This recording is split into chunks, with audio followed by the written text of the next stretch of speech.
I don't ever slow up, no I don't take shit. I got no love for the fakeness. If you wanna play tough and wanna hate this, I'll always show up. I don't ever slow up, no I don't take shit. I got no love for the fakeness. If you wanna play tough and wanna hate this, I'll always show up and make a statement. I don't ever slow up, no I don't take shit. I got no love for the fakeness. If you wanna play tough and wanna hate this, I'll always show up and make a statement. Everything I do so instinctive and so passionate. Every word I move so descriptive like an adjective. I got a vendetta against people who patented being negative when you should be getting after it.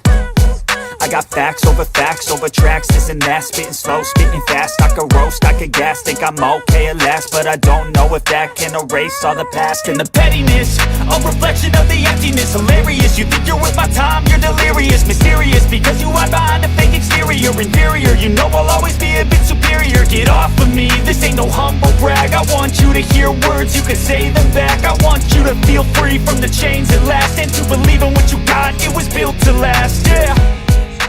Now that I'm playing last, but I don't know if that can erase all the past and the pettiness. I'll reflection of the emptiness, hilarious. You think you're with my time, you're delirious, mysterious, because you hide behind the fake. Oh, ladies and gentlemen, we are back. We are back, and we are live. And in living goers, this is the value of wrestling, and we aren't even.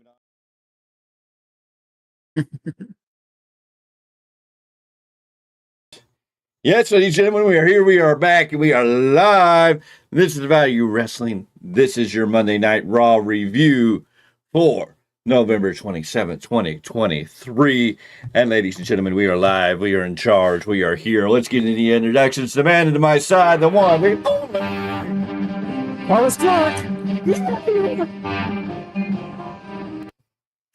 All right.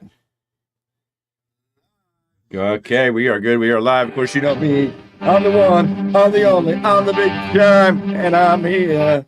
And of course, in the chat is the one, the only Miguel Z. Welcome to the party, Mr. Z, man of the new generation. Welcome to the party, la-de-da-de-da-de. So Monday Night Raw has come and gone. The most watched, the most anticipated Monday Night Raw in WW history, possibly at least this year. And started off hot, closed out decent. Everything else in the middle was kind of not. I don't know what they were trying to do. I don't know where Triple H was going with any of this.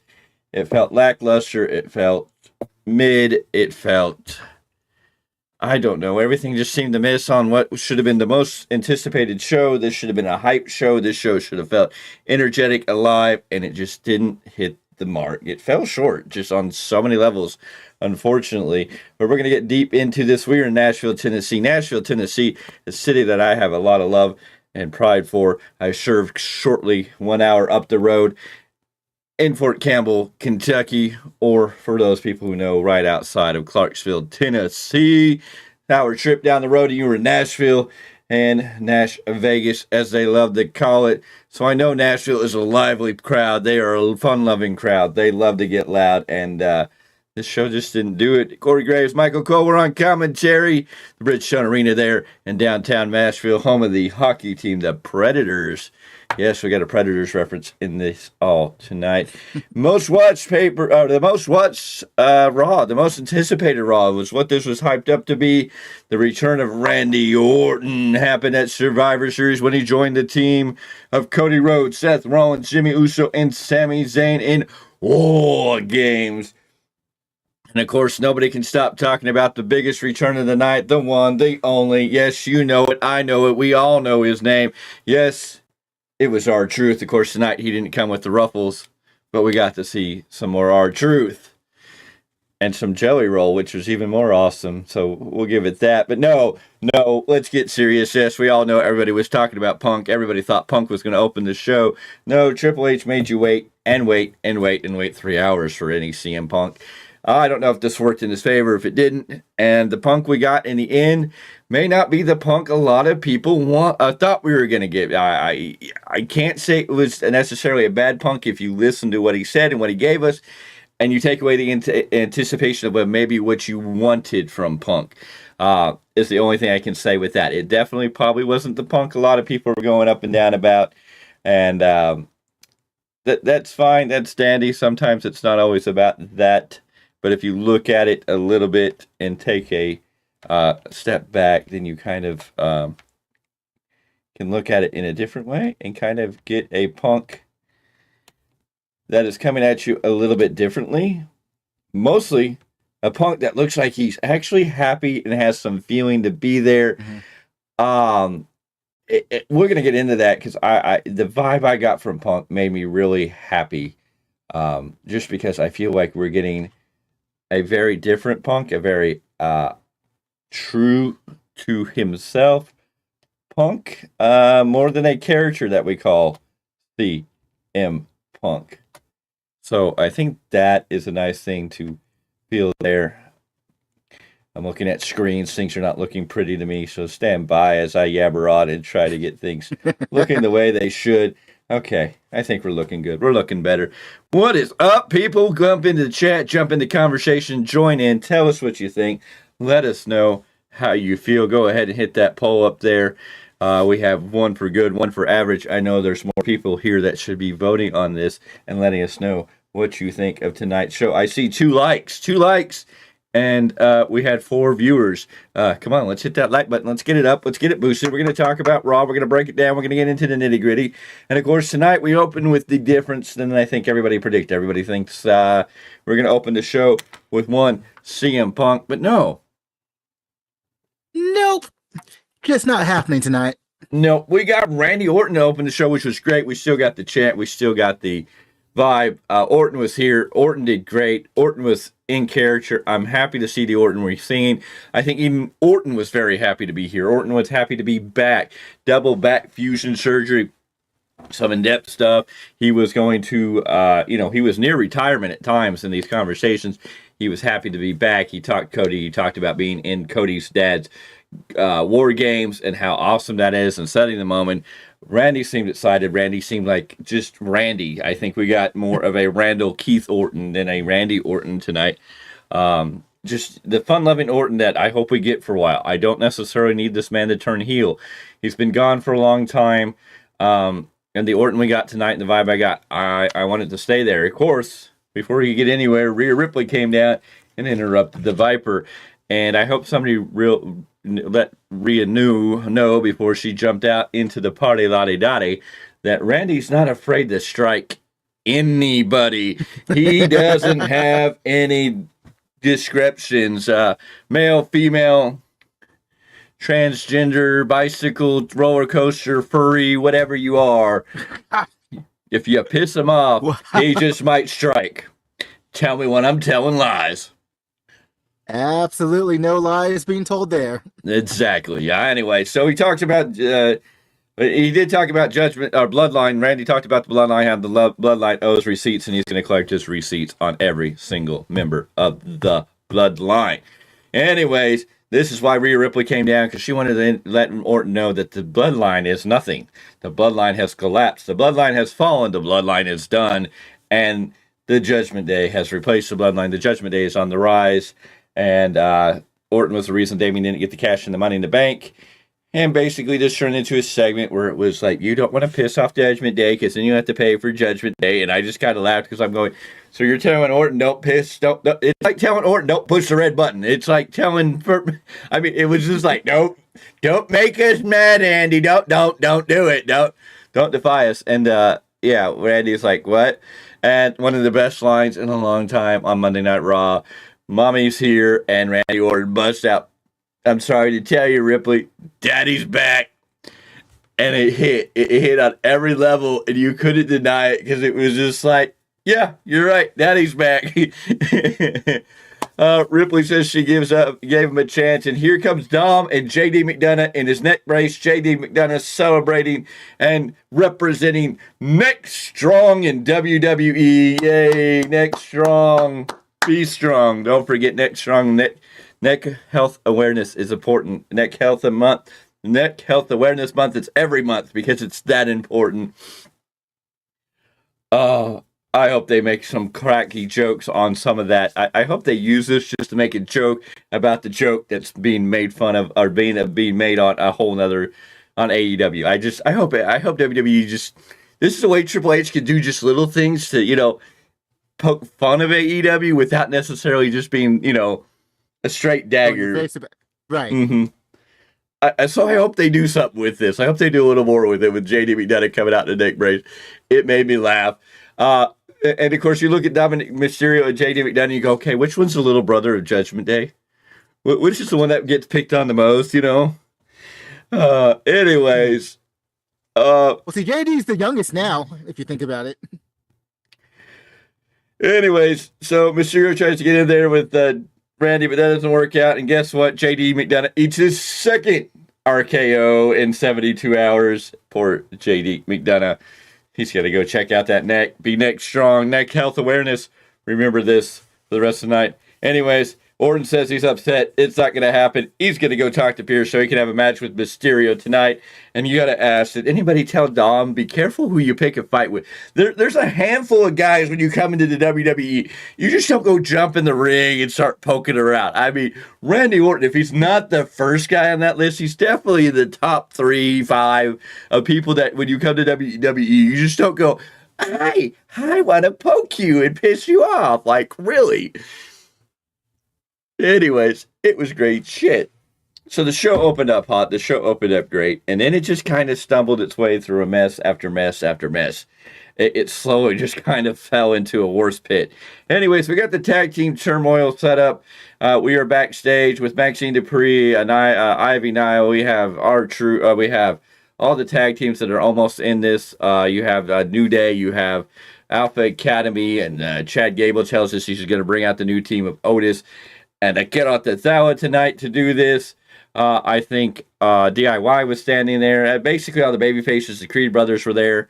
I hope they go heel because I just something about them just doesn't. I don't know. We'll see what goes on with them. Anyways, then the multi-award platinum CMA Artist of the Year, CMA winner Joey Roll comes out. And if you haven't heard some of Joey Roll's songs, man, you need to go sit down and really dig into some of Joey Roll's stuff. He does rap, he does rock, he does country, and everything is life. This man, the story behind this man is an awesome story, and you need to go listen to it. He found a woman, he had a kid that he had no money, no nothing, had nothing, and his girlfriend pretty much saved his life and said, I'm going to do everything I can to help you get your daughter back, get you set up. I mean, he basically was giving his daughter back, and she paid for his apartment, a place to get his daughter back, get everything done. When he had nothing, and told him, no matter what happens with us, I will always be here for you. This man has been to prison, has had hard times, and has come back from it.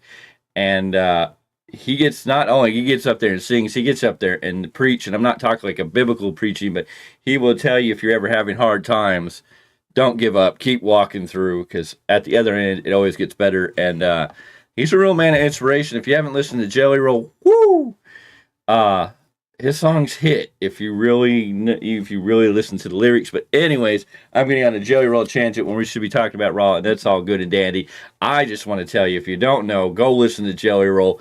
He is one of the hottest artists across the board. He breaks the barriers between country, rock, rap, and an amazing talent. Anyway, so we're talking about Jelly Rolls. So guess what? R-Truth comes in and hears about multi-platinum, the best in the world, Jelly Rolls, and wants to know where the Jelly Rolls is. Jelly Roll tries to tell R-Truth, no, I'm Jelly Roll. There isn't Jelly Rolls. R-Truth says he's going to take off to catering to find these Jelly Rolls. So that is how we open the show. A lot's there. What did you think to all this opening sequence before we get into the initial match? And the first hour was commercial free. Why they did that, I don't know. Maybe they should have done the last hour, but that's okay. See, I agree with you. It started hot. Where you and I disagree is you said a lot of the show was mid. I think a lot of it was reset and rebuild mode, as opposed to just being like this bad show or mid show, as you put it. That's my take. I just think it was mid because it didn't present anything. It just kind of stagnated in just kind of weirdness. Anyways, the first thing we started off was a tag team turmoil match that I don't think lived up to the hype that it could have been. You had a lot of great teams in here, and some of it was bad. Some of it didn't make sense. And I'm not happy with the way DIY is looking into this. And I don't know what the big deal about the Creed brothers is in this. In the end, they look good, but they're still kind of like new. So I'm still like, you haven't given me enough. I know they're trying to build them as just dominant because they haven't been defeated, but I'm just like, I don't know if I can get behind them because you haven't presented me enough. Yes, Miguel, his music is awesome. You haven't given me enough to really get behind these guys since you brought them up from NXT, and because I don't watch NXT enough, that I don't know. Anyways, the tag team turmoil match, we had 6 teams in this match. The winner of this would be the number 1 contenders for the tag team titles. That means Judgment Day, so they're going to get a title match with it. The idea in this tag team turmoil, 2 teams will start off. The winning team will continue on. The losing team is out. Anyways, we start off with Alpha Academy, Otis and Akira Tozawa versus DIY, Tommaso Ciampa and Johnny Gargano. And the first bit, these 2 teams did not gel as well as I would think.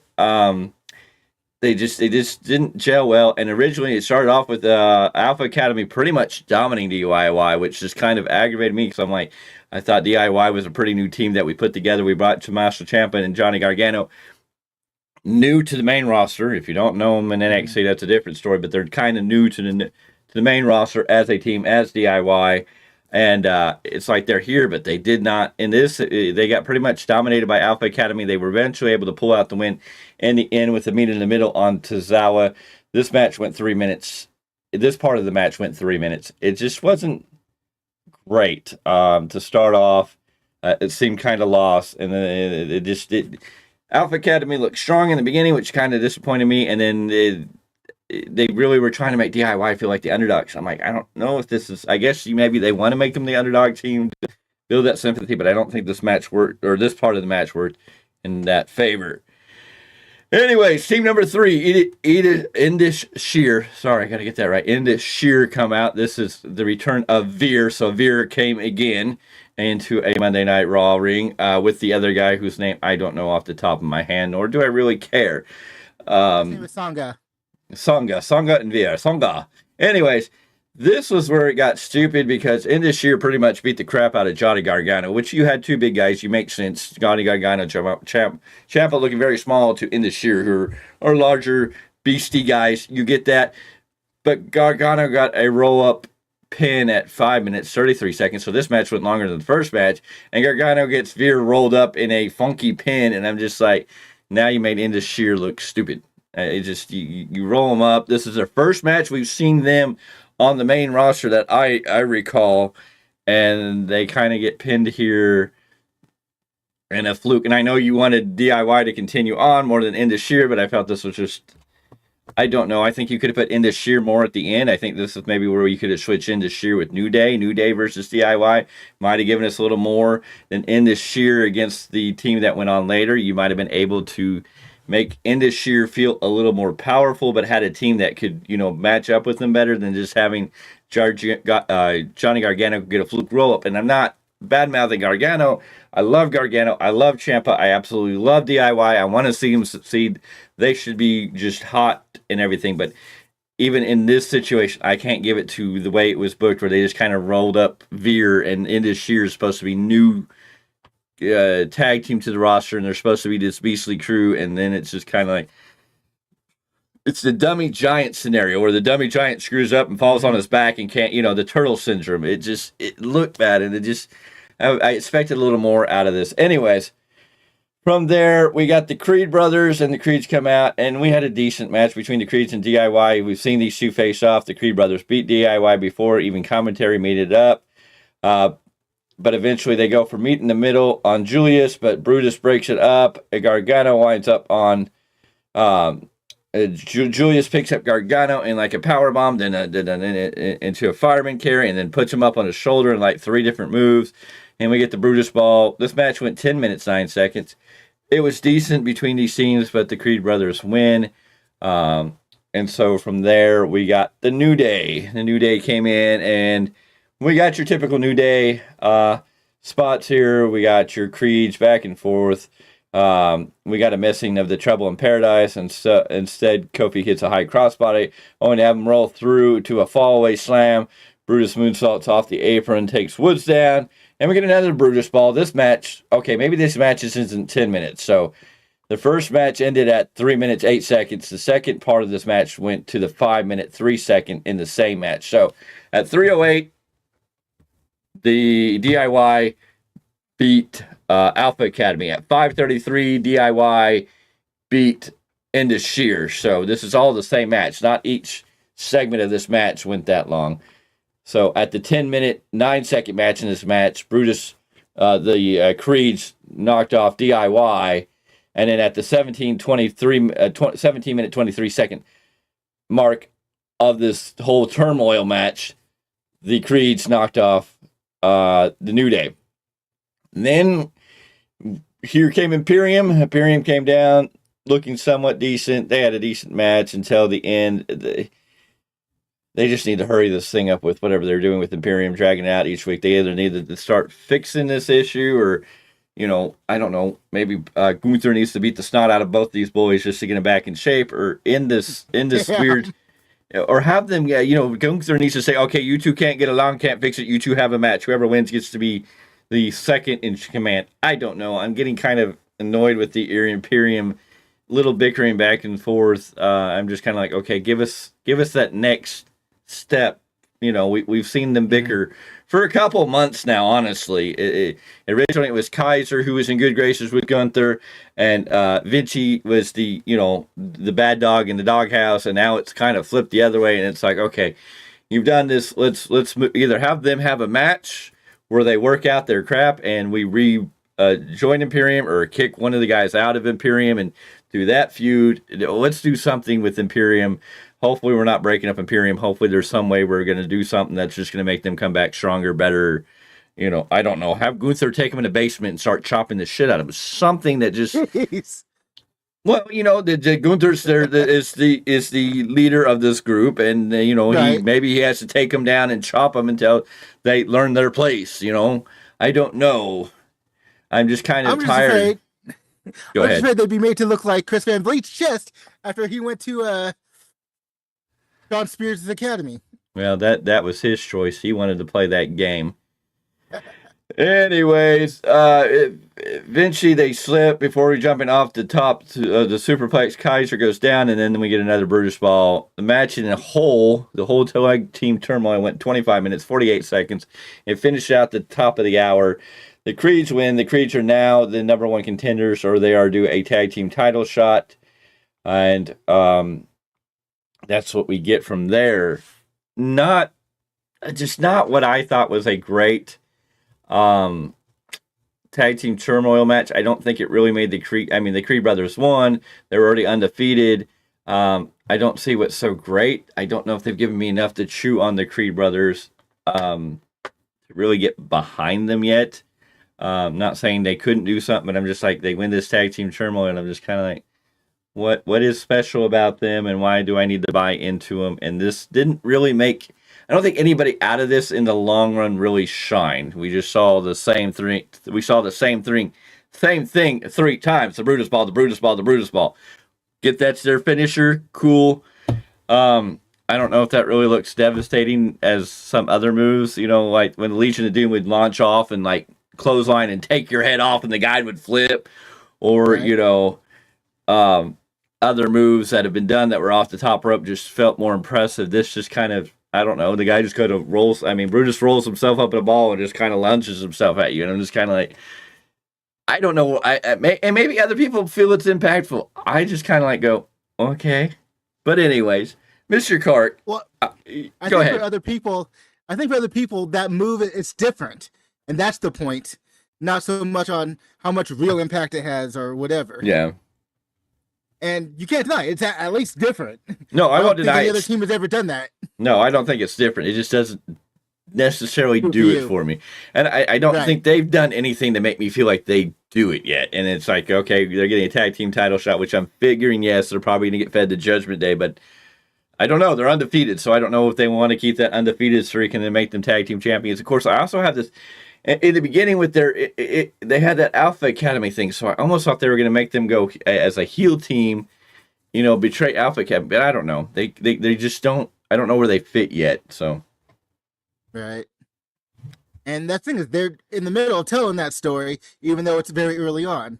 Yeah. So it's like we have no clue what anything. And that's why I said this show to me felt very reset, rebuild. Mm-hmm. Like we're going on to whatever, we're either trying to finish the year or we're going on to whatever the next stories are. Yeah. Well, I think a lot of it's for finishing the year mostly. But what were your thoughts on the tag team turmoil match?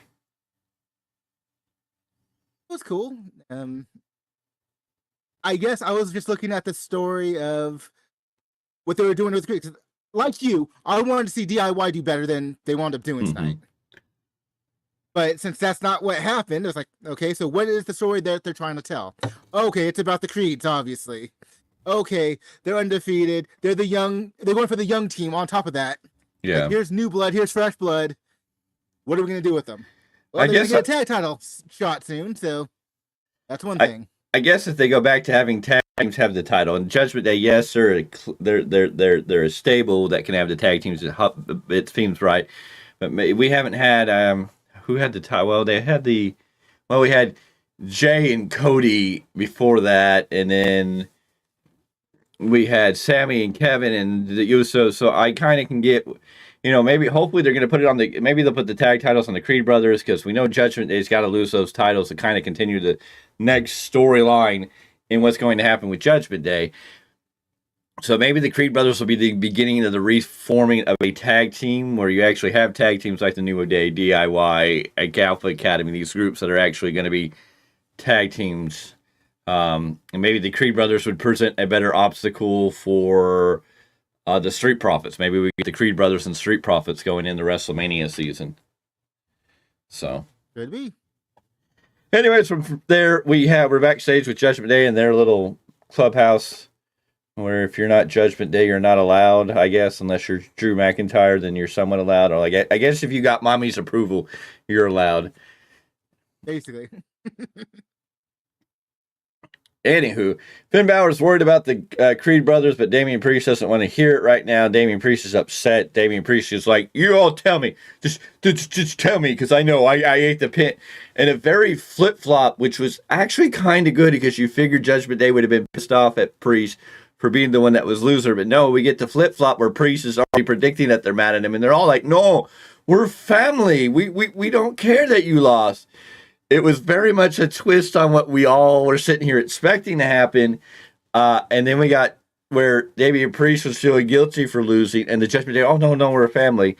And then eventually Finn Balor goes, or Priest asks about his Balor's buddy, JD, and Balor's like, well, maybe we should go check on him. He's like, okay, so Damian Priest and Finn Balor walk off, and then Mommy Rhea kind of has this shit-eating grin of like, you wonder what that all means, because they're all telling him, no, we're not mad at you. We're family. When one of us falls, we all fall. When we all succeed, we all succeed, was this raw speech that you just didn't expect. But when Balor and Damian Priest left, Rhea Ripley kind of looked at them as they left and gave this shitty grin, which makes you go, maybe there's a little more behind all this. I don't know. Did you catch that shit-eating grin? Or? Oh, absolutely. Okay. So I don't know what's there, but we'll have to wait and see. So that was decent. And then we finally got into something that was kind of good here. We have Cody Rhodes up. He's out here. He's talking about the return of Randy Orton, and Randy Orton giving him his moment in his daddy's match. He tears up for a short moment.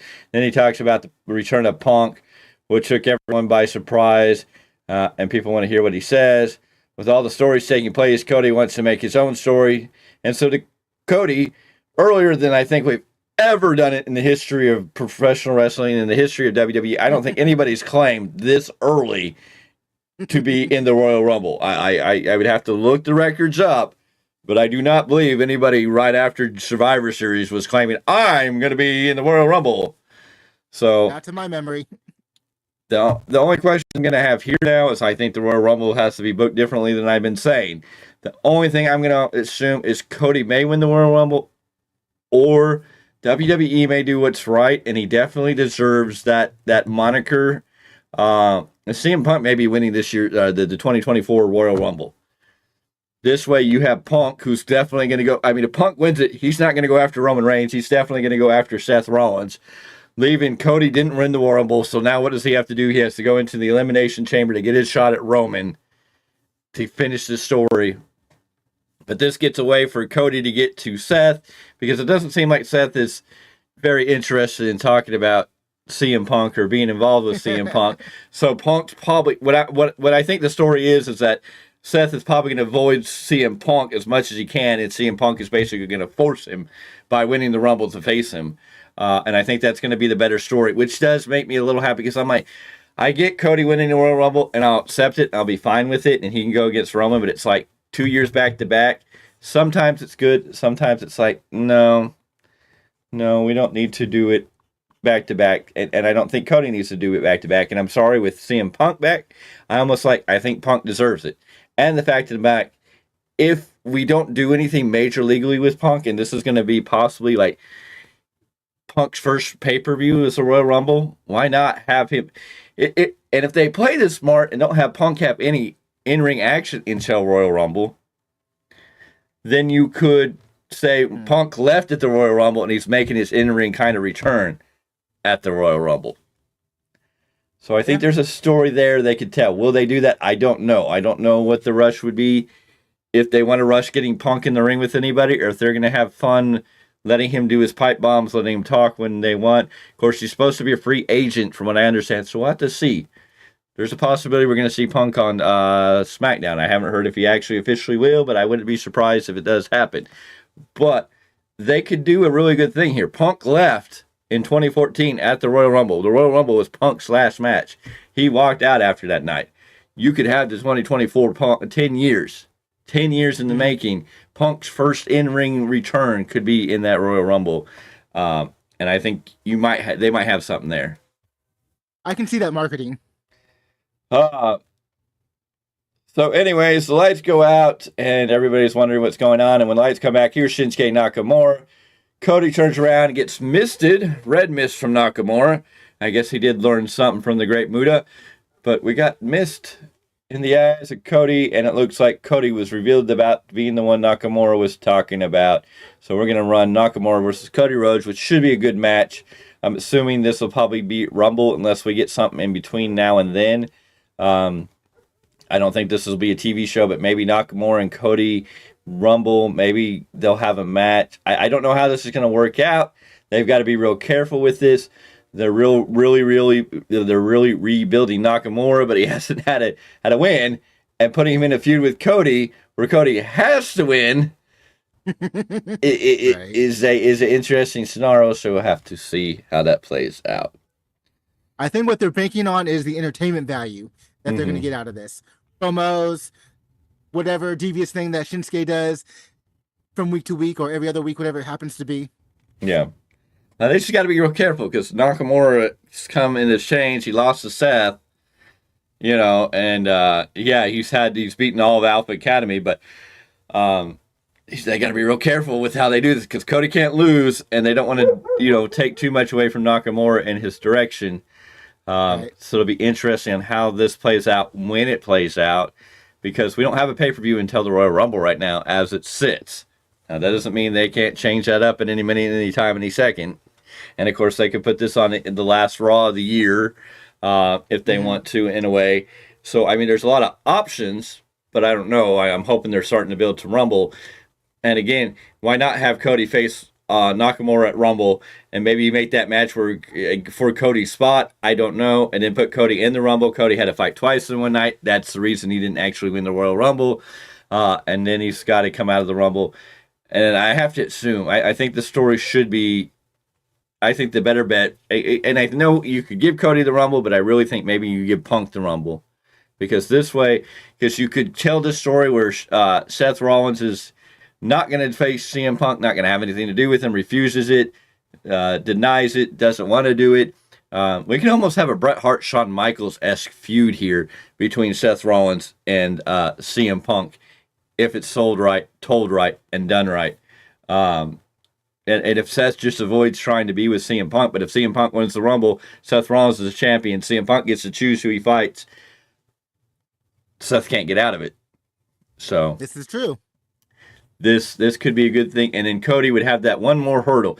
Oh crap, Cody didn't win the Rumble. Is he actually going to go to WrestleMania? Is he actually going to finish the story? And now he's got to go into the Elimination Chamber with 6 other guys that are all vying for this. And there's where you could put Gunther. No, I don't know if Gunther can travel then yet. That's right. I don't think he's going to be able to go to Perth because he's still under that 6-month ban visa from traveling. So he may not be able to go to Perth. I forget if he can or can't. We'll have to wait and see. But I mean, you put some big people in there to be like, oh, Cody's got a lot to get through. Of course, then Cody will, and then we'll have Roman and Cody. I guess you could put Solo in there in the Elimination Chamber to prevent Cody from getting there and make sense of it. Anyways, in the Battle of the Big Men, we got Bronson Reed and Ivar. Meh. And then in a double countout because they started beating each other outside. Reed dropped Ivar with a Death Valley driver into the barricade inside the timekeeper section. Ivar eventually got up and no-sold that shit and just started beating out each other. They beat each other all around the arena until security showed up. And then they started throwing security. One security guy got picked up by, I think, Ivar and darted at Bronson Reed. And then everybody kind of got beat up there. 2 big men. I don't know if I care about Bronson and Ivar right now. I know it's filler for something to do. But I'm like, I thought these guys were both heels. I don't know what they're doing here. You get babyface reactions for both of them in a moment. So you kind of like Bronson Reed. You can kind of like Ivar. It's confusing. So I don't follow it. And I don't think it does enough for me to stay invested. It's just 2 big guys having a fight. And I guess WWE is getting away from this somewhat of the babyface heel idea where heels can face heels, babyface can face babyface, and we're all okay. So, and it's a nice change, but this one was just kind of Reed and Ivar. I know they're kind of building the storyline. I know that's why they probably did the double DQ here, but I don't know. And of course, I don't get too invested in Ivar because I'm figuring when Eric comes back, Eric and Ivar are going to be a tag team back to the Viking Raiders again, and Bronson Reed will be on the other things. I don't know. It just wasn't anything special to me. Your thoughts on the match, Mr. Clarke? The story of this match was this feud must continue, and Yes. that was it. It's a simple story. You can either enjoy it or not. I'm fine with simple stories as long as you give me some kind of progression. Yeah. We knew what this was, so it's like it didn't bother me the same way I guess it bothers you. I don't necessarily bothers me. It's just I don't have anything invested because it's like they kind of did something with Bronson Reed and they jumped it. And Ivar to me is just he's the other half of the Viking Raiders, so it's like I have a hard time getting invested in anything he does singles run because I just assume he's going to go back with Eric when he gets here. Oh, I agree with you. That's probably what they're going to do. But I'm going to enjoy this for what it is for the time being. Yeah. It's kind of my attitude.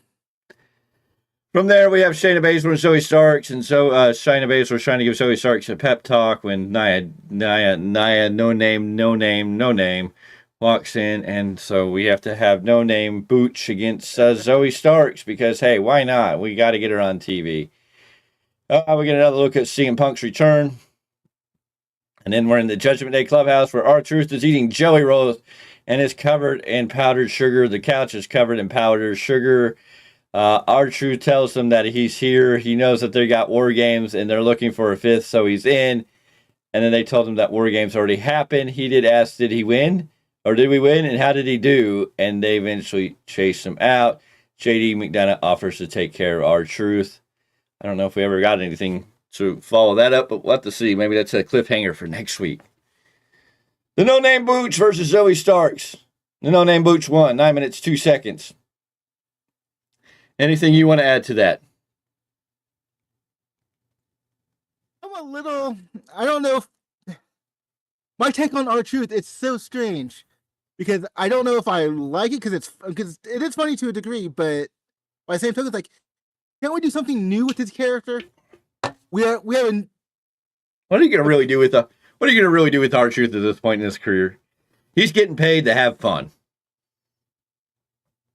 And he's enjoying it. He's not complaining, and he's re-signing the contract. So, I mean, I think it's on him. We know what he can do if you've ever seen him in NWA, TNA, whatever you want to call it. We know he can be something. He can be something really special. WWE, he's what he is, and I think he enjoys it. He's getting paid, and he's having fun. I'm not against the comedy character. I just wish we could do some kind of different comedy, if that makes sense. It's like, I don't know. Mm-hmm. Again, it always goes back to you got to enjoy it for what it is and not for what it's not. So Okay. Yeah. So the no-name match against Zoe Starks. Do you have anything you want to add to that? I wish they would have gave Zoe Starks a little more of a showcase, especially after that badass match with Rhea. Yeah. Like even if Starks was going to lose, I wish they would have given her more of a showcase. But She got nailed with the bonsai. yeah, like so, what do you do? She got nailed with the bonsai. Not an annihilator. It's a bonsai. Call it what it is. Anyways, we're backstage with Gunther, the Intercontinental Champion. He's talking to Imperium. He's not happy with them. And he wants them to deal with DIY with the two of them off. He turns around and here's The Miz. And The Miz says, oh, you said you want your next challenger to come tell you to his face. So he's here. The Miz wants another shot. Gunther says, Mike, I get it. You stuck up for yourself. You did good. You did wonderful thing. Kind of a way of respect. But he goes, you don't belong in the ring with me. And Gunther walks off. So I guess we're going to get another Miz-Gunther match at some point, someplace, sometime, probably the Rumble. He said the same thing at the press conference. Like he gave Miz a little bit of respect Yes. without actually saying he respects him. Exactly. He doesn't belong in the ring with him. And I love that line. We're to the Seth Rollins moment. Seth started off hot, and then it just kind of fell to a crapshoot, and it didn't make sense when we got to the end of this, and I wasn't happy about it. Anyways, Seth Rollins is out, everybody's singing this music, and then the CM Punk chants happen, and Punk's pretty much like, yeah, do it. And he goes, I don't want to spend any more time talking about that fool who hasn't been here, who's not going to blah, blah, blah, and Seth blows him off, and I'm like, this is kind of stupid. I mean, Rollins still could have acknowledged in this whole trying to blow off Punk, oh, yes, I freaked out. At Survivor Series, I lost my cool, but it's what he didn't even acknowledge that he lost his cool. So it's kind of weird that he's trying to be like, oh, Punk's like, I don't care about him. He's whatever. I'm not gonna, he's trying to ignore him, but you flipped out like a fool, and it's all over the internet, and you don't make any statement about like, I can get you coming out and being like, oh, Punk, whatever, who cares? Anyways, I'm moving on to other things, but you can't not acknowledge that you flipped out. So it's kind of like, you flip out where everybody sees it's all over the internet, and now you're trying to be like, oh, Punk, whatever, who cares? I'm like, you could at least have been like, I know, I flipped out a little bit. I was a little, I was tired. I had that long match, and my emotions got the best of me, but, and then got into, I don't care about Punk. I'm moving on. We're going to talk about bigger and better things. But I agree with you. That's what they could have done. But if it ain't on the show, if it ain't on a pay-per-view, to the company, it ain't canon. Regardless of what happens, what the internet knows, quote unquote. Well, I don't care. It should be acknowledged because it's out there, and they acknowledged it when Drew came out. That's the different thing. They didn't directly acknowledge it, but when Drew came out, and he's like, "Oh, they're all talking about us, the internet, the whole world. They're talking about how we feel and what they think we feel, or how Right. So it's like you half acknowledge what happened off camera. So when you say something like that, I'm like, yeah, but then Drew came right out and sort of basically acknowledged what was being at least said. Anyways, Drew comes out playing nice Drew, and he wants another world title shot. He knew what happened was he saw Rollins on his back, and he had sympathy and empathy for Rollins because he thought about Rollins' kid, baby girl in the back, and he stopped for a second. That's when Rollins slapped him. And so, anyways, McIntyre is not happy, but now he doesn't have sympathy. He doesn't have any of this, and he wants another title match. Seth goes, I respect you, but you're not the next in line. There's a couple people ahead of you. And Drew kind of stands there, kind of upset. You thought he was going to do something then, but he doesn't. And then he goes, so who? Oh, and then Seth Rollins finishes his statement because he was really going to come out and say, I'm defending the title next week. I'm going to be defending champion. So he's defending the world champion next week. And this leads to Drew to go, well, who are you defending the title against if it's not me next week? And then we started realizing who it was going to be because Seth Rollins was afraid to say it. And I was kind of like, this doesn't really make sense to me, but okay. Anyways, the next contender for the world title, and he's going to fight Seth Rollins next Monday for the world title, is Jey Uso. Main event, Jey Uso. And I'm just kind of like, And of course, this makes McIntyre snap, and McIntyre headbutts Seth Rollins and starts yelling, "Oh, it's Jay, it's Jay, it's a conspiracy against me. You're doing this on purpose." McIntyre flips out, all because it's Jey Uso getting a title shot before him, which makes sense in that storyline, and I kind of agree. I'm like, what has Jay done to earn him a title shot necessarily? At least on the Raw brand, he had plenty of title shots against Roman and looked a little better over there. He doesn't look as big and bad. On SmackDown, he felt more main event Jey Uso. On Raw, he doesn't feel that same main event Jey Uso, even though they call him main event Jey Uso. He does kind of play lapdog to Sammy. He kind of plays lapdog to Cody. He doesn't feel in that main event role, so it's like, okay, what did he do all of a sudden other than be in the winning team on War Games and help Seth Rollins win? But it was actually Cody's team. It wasn't the World Champions team, so it wasn't like the World Champion can go, well, these guys helped me win, so I'm going to give them all a title shot. And if that's true, that means he owes Randy, he owes Sammy, and he owes Cody a title shot. And I don't think Seth wants to get in the ring with Randy or Cody right now. So this is where they kind of lost me if they're going to give Jay. I get that it's Jay to piss off Drew, and I don't even know if we'll really get a Jay versus Seth Rollins title match next week, because I would have to assume Drew would might attack. The way they set Drew up, I don't think Drew's going to let Jay get in that ring and wrestle for that title. Or Jay's going to get in that ring with Seth, and then Drew's going to come out and disrupt it. I mean, I don't know if we're going to get a real match here. Match. Yeah. So, Rollins by himself was doing good. He was he did his little Punk part with Punk, but I wish he would have acknowledged I flipped out. I know. He's trying to blow off Punk, which leads me to thinking that he's going to do everything to avoid having to deal with Punk. And the storyline is going to be, I don't like this guy. I dislike him. I feel it's going to be very much Bret Hart, Shawn Michaels in a way, where these two don't like each other and just want to avoid each other. And at least we know that, Punk won't go backstage and try to put a rear naked choke on Seth Rollins and won't throw a monitor and throw a fist at, Triple H. Of course, I don't think Triple H would be scared for his life at CM Punk. I think Triple H would just start laughing his ass off, but I don't think we're going to get that Punk, but we'll talk more about that in a moment. Anyways, this kind of disappointed me. It just, I know what they're doing. They're building this Drew character, the Jey Uso getting the title match. I know why it makes sense, but I was just kind of like, in the realistic sense, that what has he done to really deserve the title shot?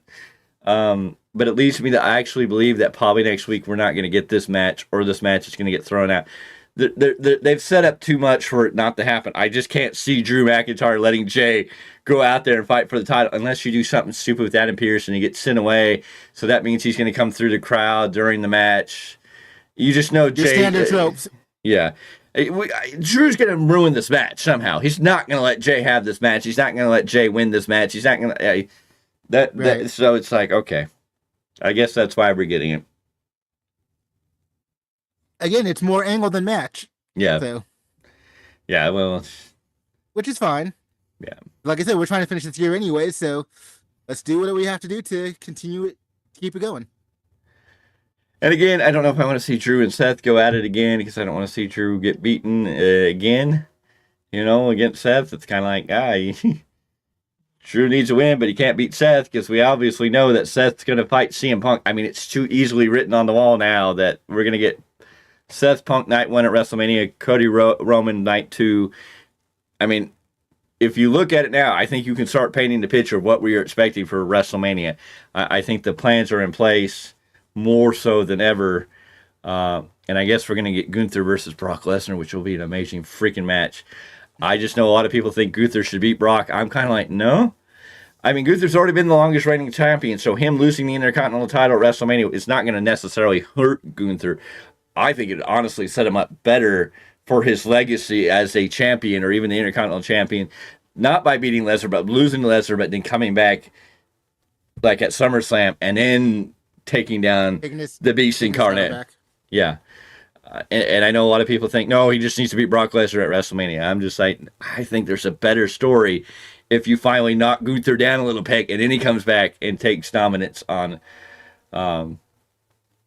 I mean, they did it when they did Goldberg. Goldberg absolutely dominated Brock Lesnar, but then when Brock Lesnar finally got that win back, Brock looked more impressive then. You know what I'm saying?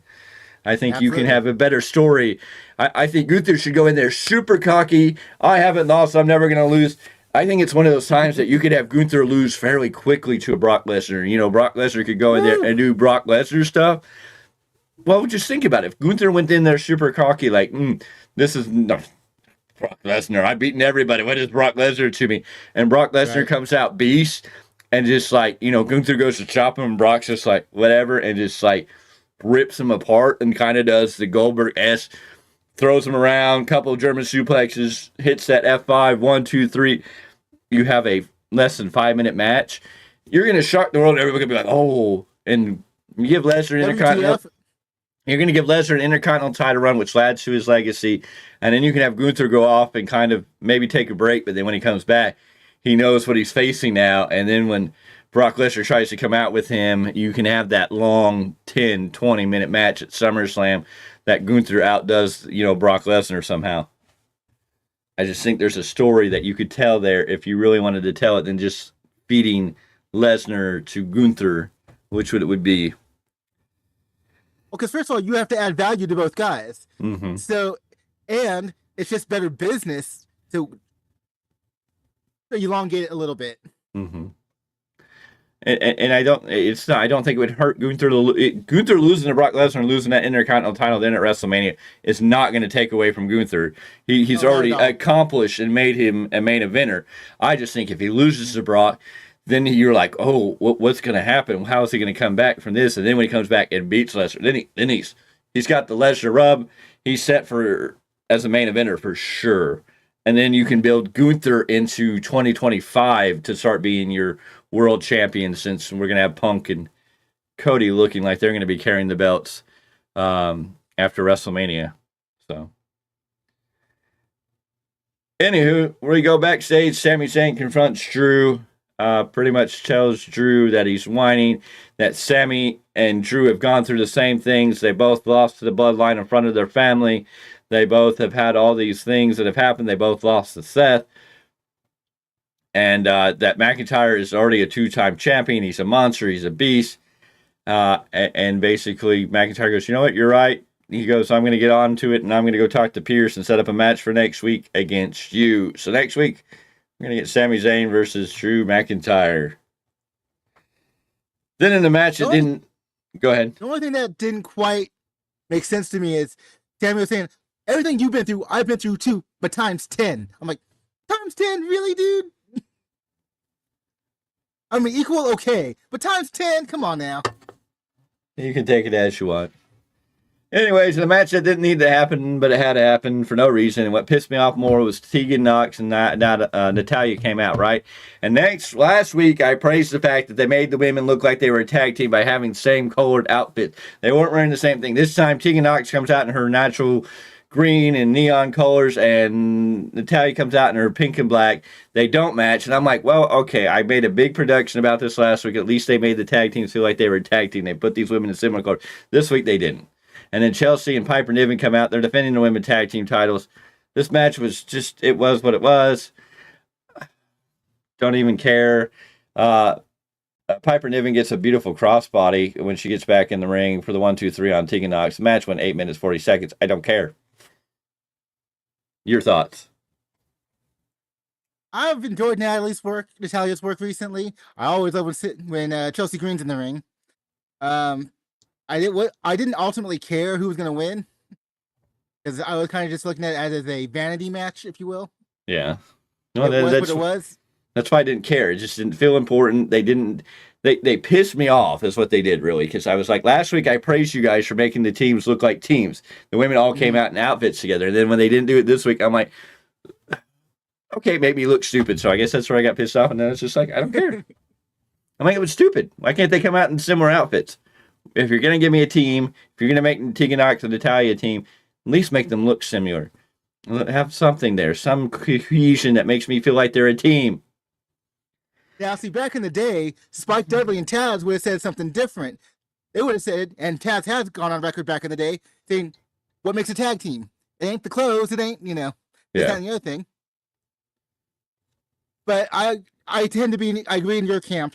I do like the cohesion. I do like seeing that Well, they feel like a tag team. the only difference for that is if you had back in that day when you had a lot of tag teams, I don't think we cared if they matched that much, especially in the Attitude Era and that ECW group. We liked them. But when you're creating a women's tag team division and you're just picking woman A and woman B and putting them together and throwing them out there, it's like, okay, do you really care about this? So if you care about it, then at least, if you're going to put woman A and woman B together, either form a name or at least let them have some cohesion that makes me feel like I'm looking at a tag team and not just two individuals that you just pulled out of the catering and said, go wrestle. Right. So, but that was kind of Taz's point. Even the makeshift tag team to him, yeah, was still a tag team. And that's what I'm saying. Back in the day, I understand that analogy then, but in this situation, I'm like, they don't care enough about the tag team that they're just pulling people together. And now, if they had established tag teams and they were just trying to create a new one by putting two people together, maybe I look at it a little different. But they don't have any established female tag teams. It's just whoever is the flavor of the day that they can find, or whoever showed up. That's fair. Anyways, we're backstage with Randy and Jay. Jay basically apologizes to Randy, and Randy says, we're going to bury the hatchet. It's all good. We're bows. You're not a part of the bloodline anymore. Randy's just forgiving Jay, and you kind of go, is Randy setting him up, or is this really a brand new Randy? And I have to say, I lean that it's just a different Randy, that he's going to let Jay off the hook on this one, because we didn't get into the devious feel from Randy after. It was just kind of like Randy was like, yeah. I figure it's more like for now. Yeah. We'll because at some point, I hope Randy has a great face run, but I see him turn him at some point down the line. We shall see. Because that's what they do with him. I don't know. He's just so happy, and I think after his back fusion, he's so happy to be back. I don't know if we're going to see a heel run from him for a while, and I don't think I'll be mad about that. It may not be for a while, and that's perfectly fine. He needs to be the face of the locker room, really, the veteran locker room presence, which is weird to say after all these years that Randy's really kind of in the place of being the Undertaker in the locker room nowadays. So, I mean, there's a lot there. Absolutely. Anyways, we get Becky Lynch in her weird promo that she was at a war, she had to move, and that she's looking for something. I guess this is going to lead to her and Rhea Ripley coming together, probably going into Royal Rumble. We just got a really weird promo from Becky that I was just kind of, all right. Yeah. Then from there, we got a non-title match as Randy Orton took on Dominic Mysterio. Dominic came out with Baby Boy, the JD McDonough, in his neck brace, neck strong. Remember, neck health awareness is every month because neck health awareness is that important that it's got to be every month. Neck strong, neck health. Support your neck health and support neck health awareness. Anyways. At least I'm not out here going, Adam! Or I guess it would be Paul! Or I guess it could be Mr. Z-Man! Z!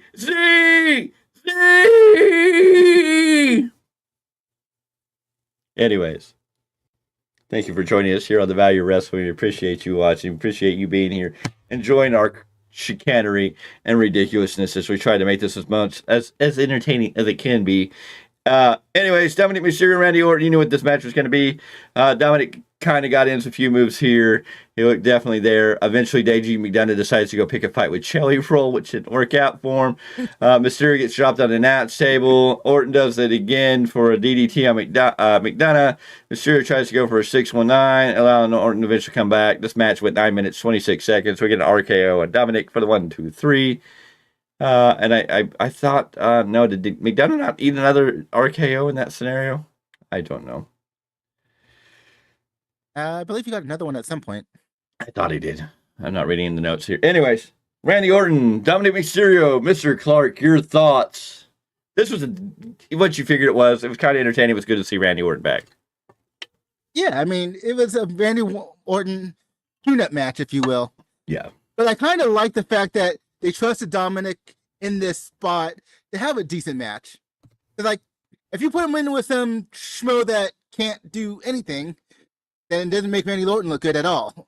Yeah. So it's like, even though you expect Orton to go over, I just like that they had trust in Dominic Mysterio to make it look decent. Yeah. And so from there, we got into the highlight of the night, what everybody was waiting for. We waited 3 hours for, and it worked in the end. It was okay. At the beginning, you're kind of like, oh, they're really going to make you wait, but they knew what they were doing. They were going to make you wait. And so we had CM Punk. CM Punk comes out to the ring, and his first words is "Hell froze over," and not because a Blackhawks fan is being cheered in Nashville in the barn in the Predators arena, which got him some boos, which was funny. He's like, "Hey, you know I didn't say it." And then they all kind of cheered him.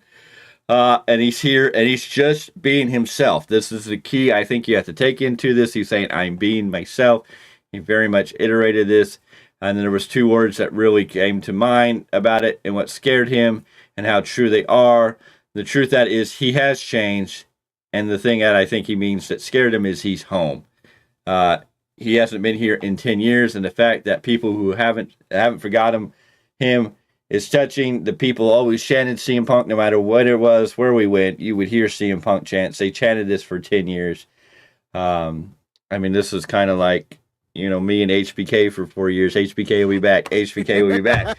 For 10 years, we chanted CM Punk. For 10 years, we thought there's a chance that CM Punk could come back to WWE, regardless of everything, because the story is now everybody comes back home. Everybody comes back, apparently.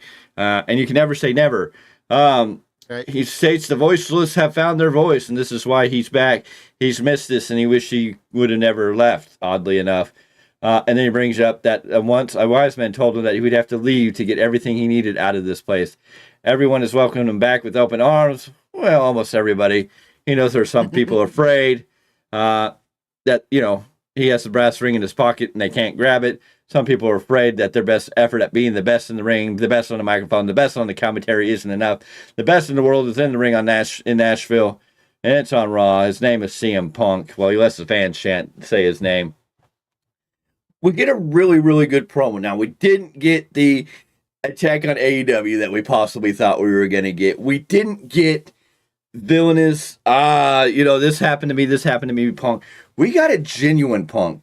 And I think Punk even came to terms to finally realize that maybe he had to go to AEW and deal with a company that doesn't have rules, doesn't have structure, just kind of has the inmates running the asylum.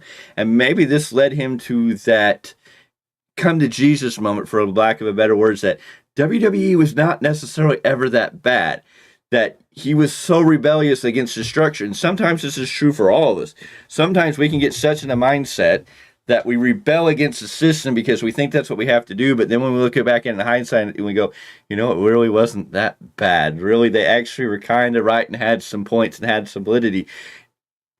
But we were so headstrong. We were so in our space that we put blinders on and we only saw what was in front of us and how we were going to get there and what we were going to do to get there. And we didn't care what bridges we burnt, what fires we started.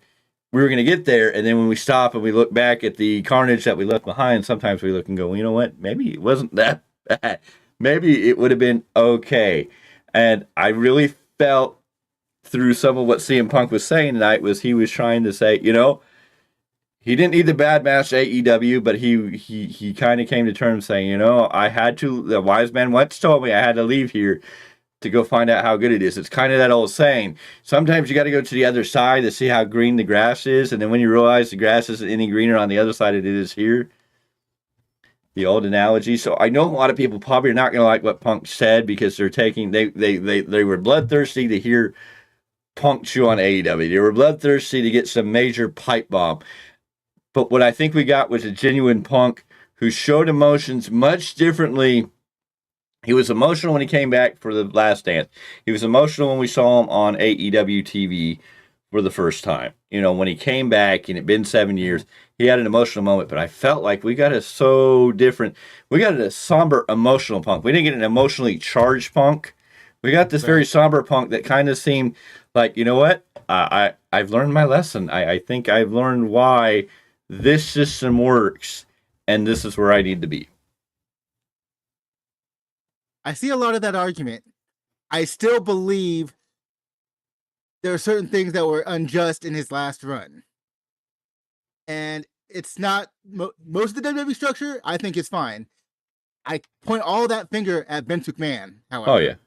Well, I'm not saying his last run was perfect in that he doesn't have some gripe for some of the things that went down, but I think he's learned that there may have been more reasons than he understood than just because Punk was very much in his way. If it didn't go his way, he was like, My way, the highway, right? I think when you go back and look at him and going, when they wanted him to face Triple H at WrestleMania, he's like, I don't have to wrestle you, you have to wrestle me. And he was so like, he didn't understand why he needed to wrestle Triple H or have a fight with Triple H, and why they wanted to put him in a match with Kane before he went to Triple H. That maybe now he can look back at it and go, I kind of understand. I may not liked it.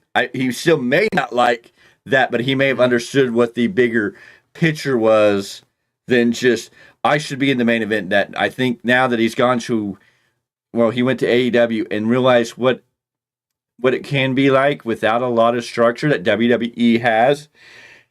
And I hate to say it, but from everything we know, I don't know if AEW has any true structure. And they definitely don't have structure like WWE if they have any. Right. And I think that's what I got from CM Punk, is that he's been over here. There was, you can see where he was saying something like, I've been over to the other places where there's no structure, it's chaos, and it just and there's no control. And then you come here where it's controlled. I may not have liked it before, but now I've changed. I understand it, and now I know how to use it, and I'm home because this is where I should have been, because I'm going to do better. And of course, he closes out saying, I'm not here to make friends, I'm here to make money. I'm here to make money. But I think I think that's a reference to one Scott Hall and a throwback to the NWO. And I don't think that's is that Scott Hall said it, but I've heard it more from Kevin Nash. Yeah. No, they both said it, but I mean more of a Kevin Nash Scott Hall thing. I think it's a throwback of a joke, of a laugh to them, because he did say it with a shit-eating grin. So I don't think you can necessarily take that 100% serious.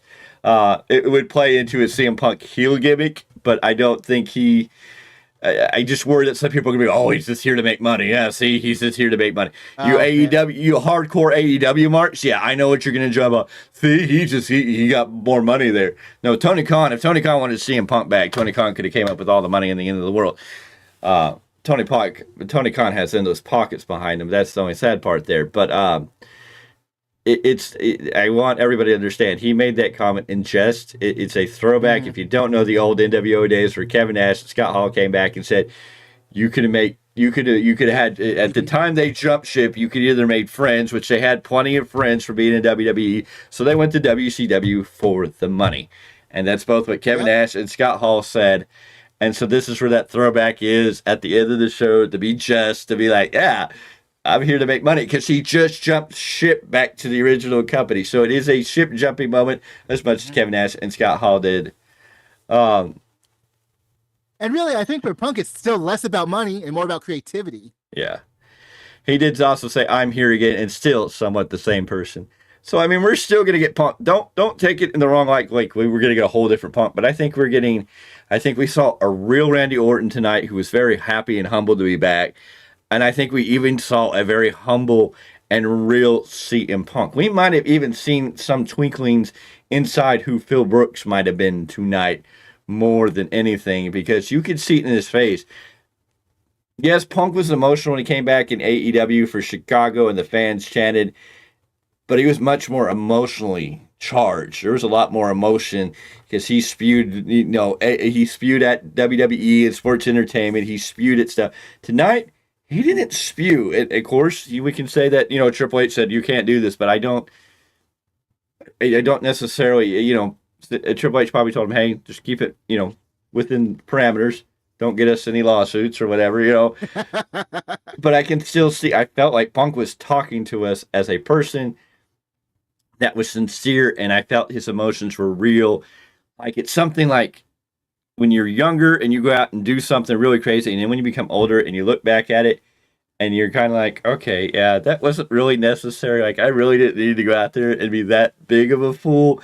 It was fun, but you know what? Now I understand why maybe doing things this way makes more sense. And you kind of, when you get yourself humbled. And I really feel that's what we got from Punk. I thought we got a really good promo from Punk. Was it Pipe Bomb Punk? No. Yeah. but I think you have to take it. I think we got ourselves worked up. We wanted to hear like Venom. We wanted to hear him. We wanted to hear that emotionally charged. Oh, what they did to me down there, what they did to me, and we didn't get that. And so I think you got to cut that out of your mind and go, okay, we didn't get that Punk, and then take the Punk that you did get and base it on what did we get and what was he really saying. And there was a lot he said in there without saying that much. And I think the big key is he's told us now he went and worked in chaos, and now he understands why the system here works, and he appreciates it. And that's what's going to make it better, is because he appreciates the system. So that means he's going to really be willing to work within the system. So doesn't mean he's not going to be the voiceless. He's not going to fight to make changes in the system to make the system better. But I think he also has better faith in who's running the system than the last time he was here.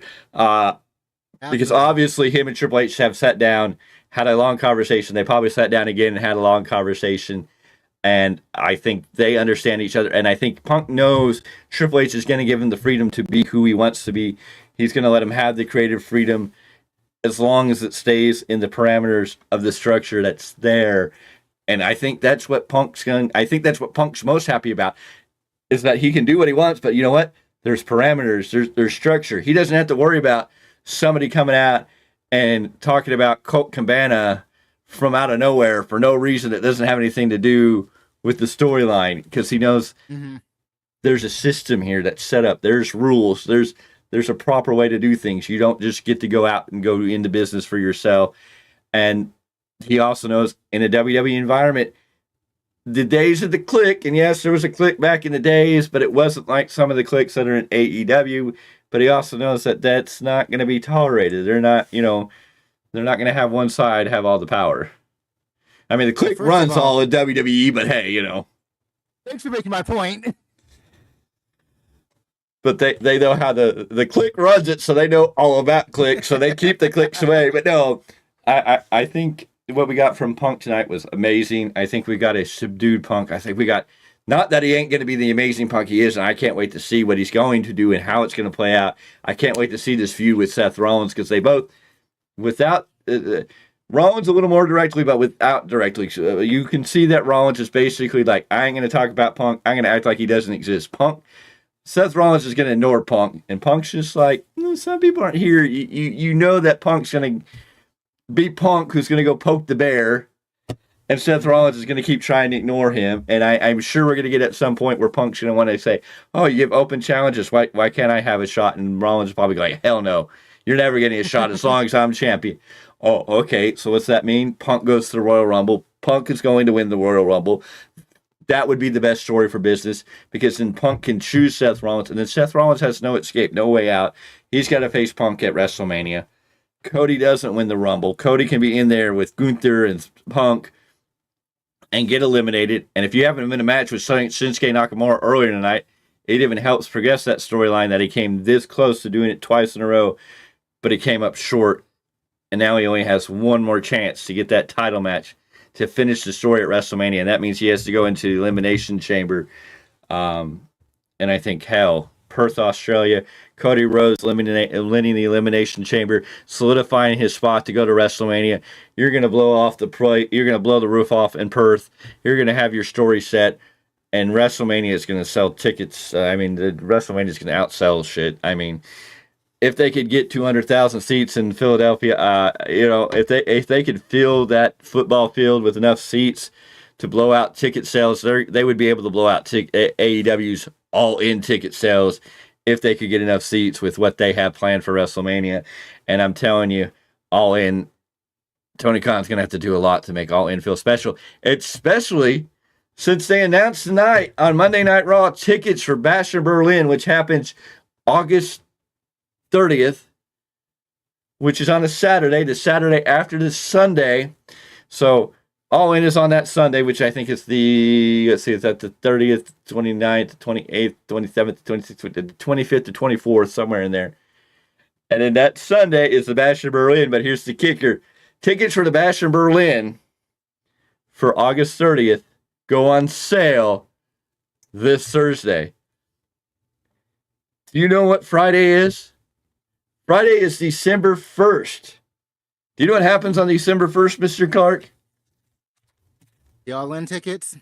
Yes, the all-in tickets are going up for sale on December 1st. I kind of laugh because WWE slid that in there. They were going to start selling their tickets for the Bash of Berlin on the 30th of November, a day before the tickets for All In go on sale. And you know what? You deserve it, Tony Khan, because you made that a major announcement so long ago that, oh, this is what our tickets go on sale. You put it out there so freaking early. WWE's like, hold my beer. And hold my Pepsi. And I laughed. I laughed so hard because I was just like, that's brilliant.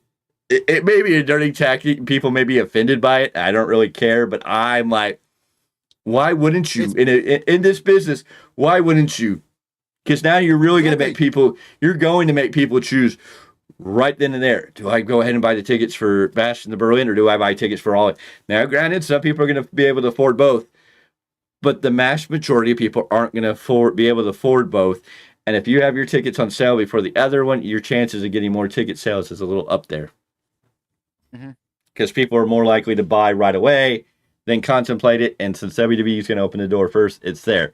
The only thing that AEW kind of holds out on is that people are going to want to see Will Ospreay in London. So we shall see.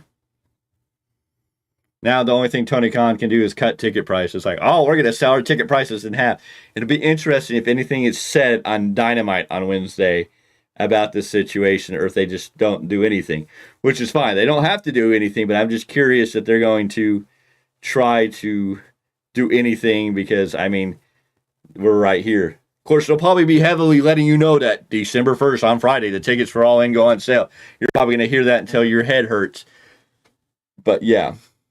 My head already hurts just thinking about it.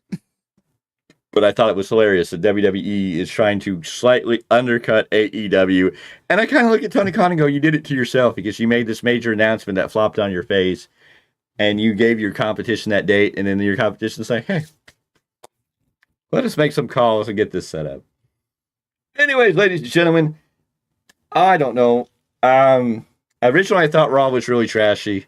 I thought it was just horrible. Now reviewing it, I think Punk also changed a little bit for me because I did enjoy the Punk promo at the end. It made sense to me. It wasn't what I think we all wanted to expect from Punk, but when I stepped back from what I wanted, maybe, or was expecting, I don't know if it was what I wanted or just I was expecting the emotional, venomous, just coming off, talking about AEW and all this stuff. And when I step back and go, okay, let me just look at his promo for what he's telling me, and I was like, I felt the passion. I felt this man. I love CM Punk. Mad respect. I think the Punk we're getting now is going to be something different in that he feels home. I think I understand it also because I've been in places in my life where I burned bridges and tore shit down and done dumb stuff and got myself in a lot of places that I look back and go, oh, maybe I shouldn't have done that. I've been in the Army, and then I got out, and then after getting out, then I was kind of like, you know what? I wish I wouldn't have gotten out. I wish I could have gotten back in. And you look at these things going, okay, I don't necessarily like the structure that was here. You know, I didn't like high school. I didn't like the structure, but I can look back at it and go, you know what? I wish I would have done things a little bit differently. I wish I would have enjoyed high school because I missed out on a lot of special moments in my life in those time periods. Not to say that I didn't have other great moments in high school and wonderful, enjoyable times and a whole hell of a lot of walking. But you know, I do look back and go, I missed a lot of things that I could have enjoyed if I would have played in the confines of the system instead of trying to be so rebellious against the system. And I think that's where I connected with Punk tonight. Just that understanding of what it means to go out and do some stuff and then go, okay, I wish I wouldn't have burnt the bridges as bad. I wish I wouldn't have done all these things. And then when you get thrown into a system that you're just like, oh, I don't like this, no. You really begin to understand how good you had it. So there's just an understanding. Go ahead. I think the label you've been looking for pertaining to tonight's Punk is we got a mature Punk. Yes. He's still got all the assets. He still have all the skills that he's always had. But now he's got the wisdom and the maturity to go with it. Yes. And excel even further. Yes. And that's where I get excited. Anyways, I know we went long on this one, but I mean, it was the most must watch Raw of who knows how long it's been since Raw had been this important to watch. But yes, originally I thought it was kind of trashy. I didn't like it, but after talking about it, after reevaluating what I saw, it was a little better than it was. It wasn't anywhere near awesome. It had its high points. The matches, I definitely can understand where Mr. Clarke's saying it's kind of a reset, and it is. We're kind of building into what we're trying to get to because we got a dead period. We got a dead month, that's what we'll call it. December is kind of a dead month. You don't have a pay-per-view. And then we almost have a dead January because Royal Rumble's not until the end of January. So we've got 7 or 8 weeks here to kind of get through pieces and build, which is good because it gives us plenty of time to build any matches into the Royal Rumble. We get to see who's going to be in the Royal Rumble, but we're also getting to a point where we, the fans, can kind of see the writing on the wall. I think we can predict almost half the card for WrestleMania at this point. We just see where the pieces are falling in, and that's great because we are just about to hit that road to WrestleMania. And I think everybody's excited to get to the Royal Rumble. I'm majorly excited to get to Royal Rumble. Royal Rumble is probably my favorite pay-per-view of the year. I love the Rumble more than anything. I love WrestleMania, yes, and I love Survivor Series. I'm more of the old school Survivor Series with the multi-team where people have come together in a common force. It's kind of like War Games. I'm glad that War Games has been around these last 2 years because it's the same concept as the old Survivor Series where you had 4 or 5 men come together. These guys may not have always ran together, but they come together because there's 4 guys on the other side that come together that they want to fight, and it made sense and it felt good. So I've loved Survivor Series. I've always loved the Royal Rumble. SummerSlam has just never been my big one. It's good. Enjoy the SummerSlam, but it's never been my big one. But if we talk the big 4, Royal Rumble, Survivor Series, SummerSlam, and of course WrestleMania, Rumble, Survivor Series, Mania are probably my ones because Mania is just there. Mania is going to be great. But Survivor Series is just something different. And with War Games, it makes it different. And the Rumble, how can you not like a Royal Rumble that introduces you to 30 men and they're all in this time limit? And you don't know who's going to get thrown out. And you don't know what storylines are going to be changed up in the middle of this story. We've seen Maven eliminate The Undertaker at the Royal Rumble. We've seen Drew McIntyre after a dominant Brock Lesnar who threw out he was the 15 men. Brock Lesnar had thrown out 14 or 15 men when Drew McIntyre came in and hit him with one Claymore and eliminated Brock Lesnar, who was on this brilliant run. We saw the era of Stone Cold in the Rumble where he was throwing people over the top rope and then sitting there in the corner going like this. We've seen the Skin the Cat when we originally saw one of the greatest Skin the Cats where the British Bulldog eliminated Shawn Michaels. But no, Shawn Michaels held on for dear life and only one foot touched the ground and he jumped back in as the heel Shawn Michaels to eliminate the British Bulldog. And of course, the next year he came back and won it one more time, which led him to the road to WrestleMania 12, which was probably one of the greatest WrestleMania moments in history. We've seen, there's so many great Rumble moments. We've seen a double elimination, not once but twice. We've seen Lex Luger and Bret Hart eliminate each other at the same time, planned, and then we've seen John Cena and Batista eliminate themselves at the same time, not planned. And then we saw the march of Vince McMahon where he blew out both his quads, marching down to the ring. We've seen a classic match when The Undertaker and Shawn Michaels were the last 2 in the ring, which eventually led to them having their match at WrestleMania because they went, 10 extra minutes after everybody else was eliminated? Because, and then Shawn got eliminated by The Undertaker. The Undertaker went on to WrestleMania. I think that's when he fought Edge. I forget if that's where he fought Edge for the world title at WrestleMania. Anyways, but we've seen so many great moves. We've seen the Kofi Kingston avoid elimination by landing in a chair and bouncing it back to the ring, jumping all the way out to the barricade, being caught by his friends, landing on pancakes.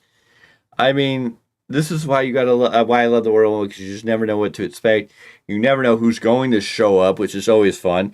You always get a crazy outside of the box. You sometimes get an old veteran that shows up that you didn't expect, and you always have that big return. So it's always fun to Royal Rumble because you just don't know what to expect, and it's great. So we're heading into WrestleMania season. It is exciting now. I don't know what CM Punk has changed the direction of wrestling. I don't know what we're going to see out of AEW, and I don't know how AEW gets us excited to be watching them again, and that's really what I want to see AEW do. I don't have anything necessarily against AEW. I want AEW to be successful, but they got to get me excited to watch it again. The Continental Classic doesn't really, it's great, but it doesn't do it for me. But I'm like, what is AEW's response? Not a direct response, to just be clear. They don't need to talk about what WWE is. They don't need to mention CM Punk, but I still expect them to do something to be like, okay, they've done this. What do we do to get people excited about watching us? How do we get the people back and come back to watch us? How do we, they're not on the same night, and that's fine. They don't have to be on the same night. But I want them to create buzz, to create a somewhat indirect war. You know what I'm saying? I want to see them come alive. I want to see Tony Khan come alive, where he's doing stuff that it's like, okay, Dynamite, Collision, these are must-watch. AEW pay-per-views are must-watch. You got to be there because you don't know what's going to happen. You got this great talent. WWE's doing it. And AEW does something spectacular. WWE does something spectacular that's even better. You can kind of say, well, AEW signed Will Ospreay, and then WWE brought in CM Punk, and CM Punk tops Will Ospreay, whether you think Will Ospreay is the greatest professional wrestler in the world right now or not. And he's amazing, and he's a great talent, and he's a great get for AEW. But I mean, he's not CM Punk. So, I mean, you can kind of say, oh, that's a little bit of war, but that's not what I mean. I mean, it's just WWE got you to watch tonight. And that's when I love wrestling. When you get me, I'm there at 8 o'clock turning that TV on, and I'm sitting there watching it. I'm not DVRing and going doing other things and coming back and fast forwarding through the stuff that I think is boring. That's what I want to see from both companies. Absolutely. Any final closing arguments? Whether you're a fan of AEW or not, you have to look at it for what it is. It's not WWE. No. It never will be WWE. No. So, yes, I agree with everything you just said as far as they need to create their own buzz. They need to do what they do. Yep. Just like when we said we weren't covering Rampage and Collision when Survivor Series was on, was because if you're going to go toe-to-toe, I already made my choice. Yeah. We both did.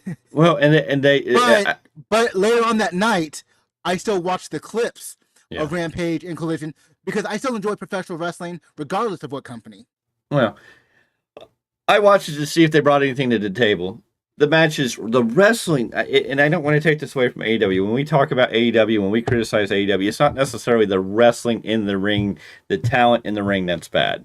It's the stories or the way things are booked or the way things are put together, or when they rename Luchasaurus Kill Switch and think that's something they needed to do for no reason. And that's the way you can kill a character real quick. I'm sorry. So we're not necessarily attacking the talent. Now, if the talent do something wrong, we'll put it out there. Like, there is a no-name female in WWE that just doesn't need to be on TV. She doesn't bring anything to the table. They don't do anything. Yes, you say creative, but she doesn't do anything great in the ring. She's not anything to see in the ring. If you recall, Mr. Z's coworker thinks she's a hot piece. Well, whatever floats your boat down the river whatever floats your boat down the River Nile, whatever. It's cool. Not my thing, not my thing, not my thing. And she doesn't do nothing for me, and she doesn't. I understand. Anywho. And so I just want to make that clear. We're not necessarily taking the talent, but we just look at AEW, and it's like Collision Rampage. They didn't really have anything spectacular that makes me want to sit here and go, hey, this was really good. The matches were good across the board. They had some good, solid matches. The Continental Classics had some good, solid matches.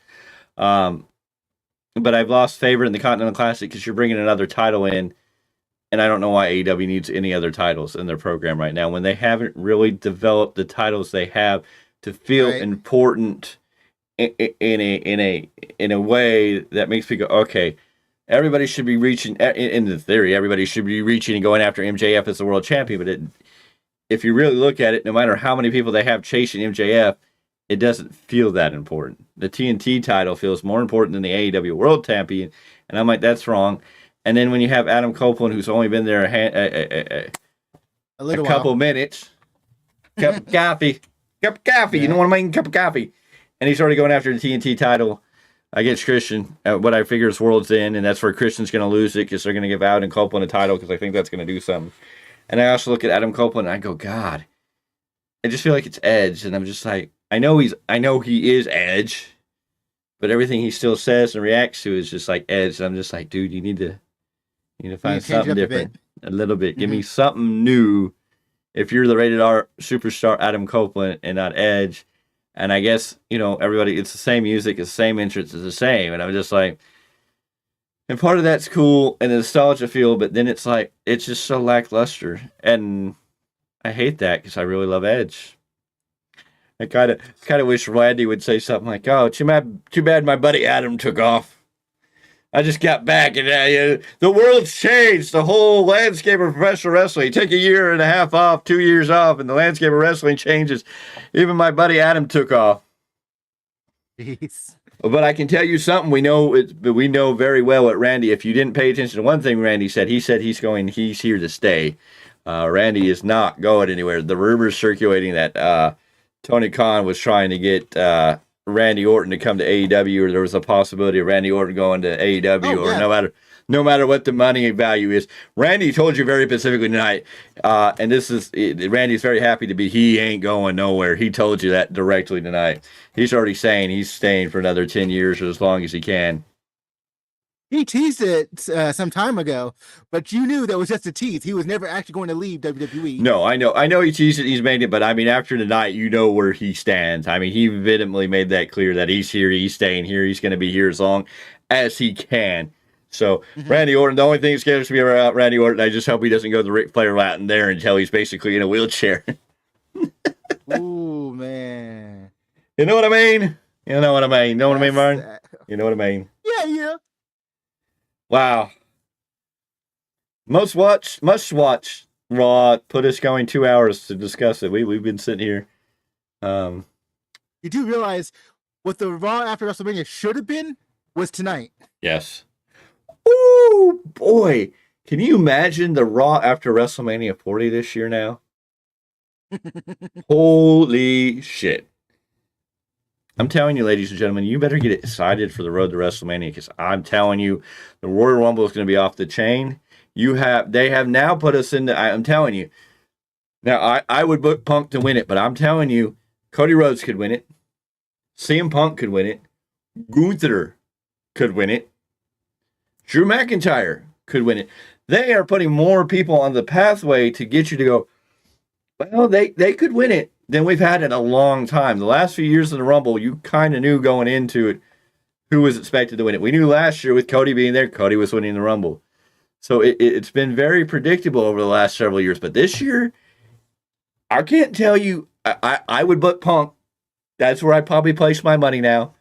But I could understand why Cody might win. I could understand why they might switch it up and go with Gunther. Maybe they're not going to do Punk, Seth Rollins. And they want to give Gunther that rub and shoot Gunther to the moon then. So, I mean, I can see a lot of possibilities, and that makes me excited when we start going into Rumble, and it's kind of like, you don't know. We can assume, we can book it, but we don't know. But then when you start talking about WrestleMania, and you start talking about, we know Jimmy and Jey Uso are going to take on one another, and what type of match are they going to have? Who knows? There's a possibility should we see the return of John Cena at WrestleMania to get his win back on Solo Sikoa? I mean, that is out there. Logan Paul versus LA Knight, possibly for the U.S. title.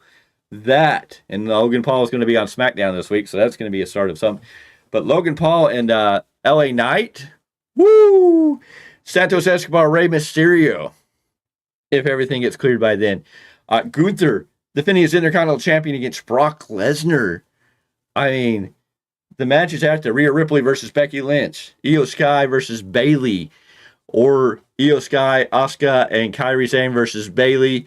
Somebody, and possibly a returning Sasha Banks at that time. Just saying. You can see a WrestleMania 40 card that you're going, there's not a match necessarily that I can think of right now that would be on that card that I would not want to see. And that's what I want out of my WrestleMania. I want to make. You need to put my button for those 2 nights. You need to put my button that seat for 2 nights for every match and not miss a match. And yes, when we get there, we'll probably be live. Ooh, We'll probably be live Sunday night. There won't be any weekly roundup for that Sunday because it'll be. Yeah. I think we'll do. Well, I don't know. Will we do? I don't know. We'll discuss it more. I don't know if we'll do a show for night 1 and a show for night 2 or how we'll do it. But boy, I would think breaking it up like that would be better. yeah, it probably is because there's going to be a lot to talk about if we're already looking at some of the insane matches that could be out there. I've heard Kevin Owens, Sami Zayn versus Grayson Waller and Austin Theory for tag team titles in that match. You can even do the tag team titles, the Creed brothers against Street Profits. I mean, the road to WrestleMania is looking amazing and hotter than ever. And with CM Punk added in the mix, it's becoming can't want mess TV. But we need to get out of here. I thank you for being here. This is the Value Wrestling. Only reason is I definitely got to go to the bathroom now, so we got to get out of here. We got to get away from this thing. And we will be back on Wednesday night with Dynamite. I don't know how that's going to go. I hope we get something good. Hope we get something great. But this is the Value Wrestling. Thank you for being here. If you're here now, go ahead and make sure you hit that like button. If you haven't already subscribed, hit that subscribe button. If you're watching this later, hit that subscribe button. Join the Value Wrestling family. Become part of the team. Become part of the fastest growing wrestling podcast in YouTube. Make sure you hit that like button. Ring that bell for notifications so whenever we go live, whenever we're on there or any new content comes up, you're there to catch it. But until next time, I'm not going to do all the button pushing. I'm just going to get us out of here. We will be back on the next one. No, there we go. I'll be right back.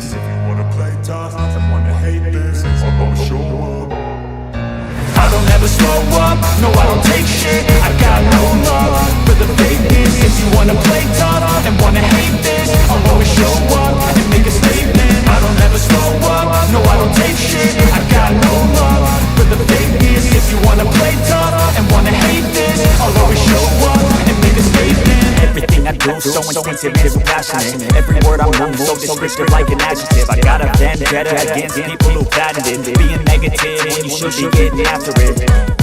I got facts over tracks, this and that. Spitting slow, speaking fast, I can roast, I can gas. Think I'm okay at last, but I don't know if that can erase all the past. And the pettiness, a reflection of the emptiness. Hilarious, you think you're with my time, you're delirious. Mysterious, because you are behind the fake exterior. Inferior, you know I'll always be a bit superior. Get off of me, this ain't no humble brag. I want you to hear words, you can say they back. I want you to feel free from the chains that last. And to believe in what you got, it was built to last, yeah.